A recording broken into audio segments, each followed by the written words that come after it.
Most boats are in war with water. They splash into the waves, they vibrate, spray. Every single inch of the journey is a fight.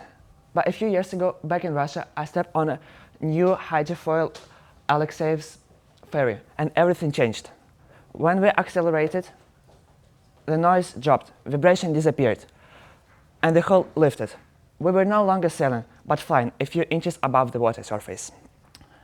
The idea stayed for me for so long that I decided to build a model myself to prove that the magic behind the hydrofoil boats is real. But today is not just a lesson of naval engineering. We are going to discover a secret that most people miss.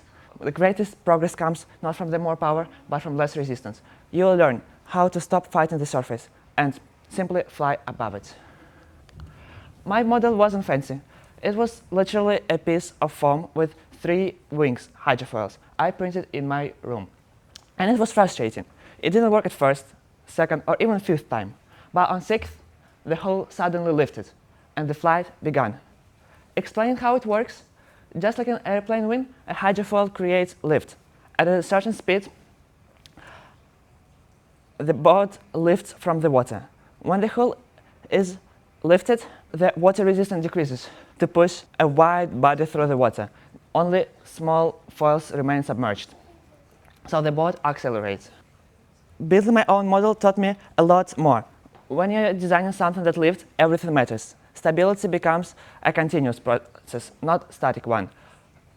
The traditional boat is stable because it sits deeply in the water, but a hydrofoil needs to be constantly adjusting, through adjusting the speed, foil angle, and careful design to keep flying.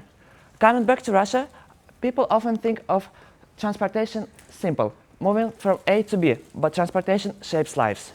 The distance between Petrozavodsk and Kizhi is roughly 60 kilometers, and a conventional ferry would do this in 2 hours, but a hydrofoil can do this in less than 1.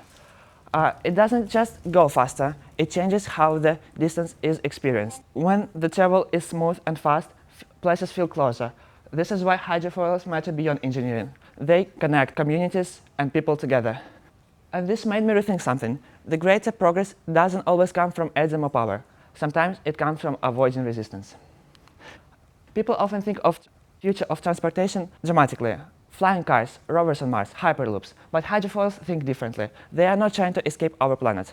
They are trying to find a way to move across it smoothly, with less wake, less noise, less resistance. And with electric hydrofoils becoming possible in recent years, the ride can be also clean and even quieter. And they already exist and work every single day in Stockholm, Sweden. Bringing the topic of the event is important to add. Belonging doesn't mean pushing against obstacles alone. It means finding a way to avoid them. Just like a hydrofoil avoids water resistance, people may work together to rise, not to push against everything. So now, when I think of a hydrofoil, I don't just think of a boat that flies. I think, how do we choose to move across our planet? Do we push against everything, or do we learn to rise, slowly, carefully, together? Sometimes future doesn't roar in. Sometimes it rises quietly. And one moment you realize you're flying. Thank you.